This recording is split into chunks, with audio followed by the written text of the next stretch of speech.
আজকে চলে এলাম বর্ধমানের গোপীনপুরে। আমাদের সঙ্গে আছে সাইদুল শেখ, হাবিব শেখ আর লালচাঁদ ভাই। আজকের মিশন বড় মাছ ধরা। জলের নিচে লুকিয়ে আছে কে জানে কি বিশাল শোল বা কাতলা। হাওয়া একটু করছে, কিন্তু মনের উত্তেজনা তুঙ্গে। চলো দেখি আজ ভাগ্য কার দিকে হাসে।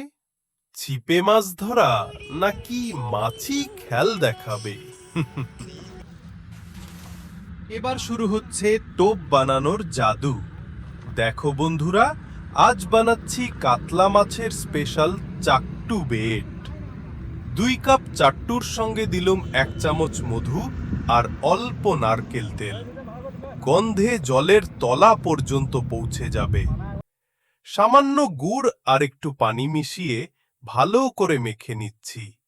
দেখো কতটা নরম আর ঝকঝকে হলো।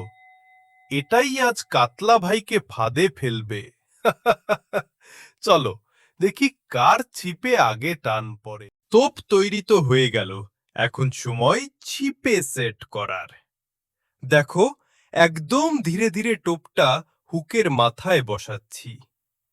না বেশি জোরে, না বেশি ঢিলা, একদম পারফেক্ট ব্যালেন্স। এবার ছিপটা ছুড়ে দিলুম পুকুরের মাঝে। ছপাত। চুপচাপ বসে রইলাম। বাতাসে পাতা নড়ছে। জলের নিচে কে জানে কাতলা ভাই ঘুরছে কিনা। হাতে হালকা টান পড়ছে যেন। ওই দেখো, মনে হচ্ছে কিছু একটা নড়ছে।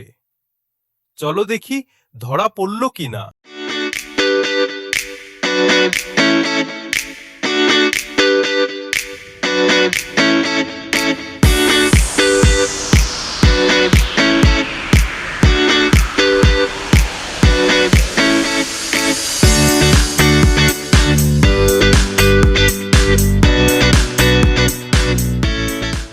ঘণ্টাখানেক হয়ে গেল বন্ধুরা।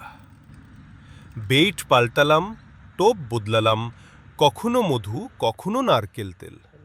তবু আজ কাতলা ভাইয়ের দেখা নেই।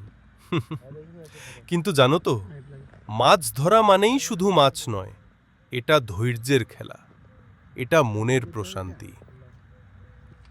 কখনো কিছু না পেলেও জলের পাশে বসে থাকা মানেই শান্তি।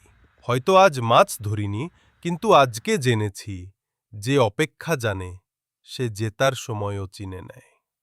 সূর্য নামছে, হাওয়া ঠান্ডা, আর আমরা এখনো হাসছি, কারণ আশা আছে।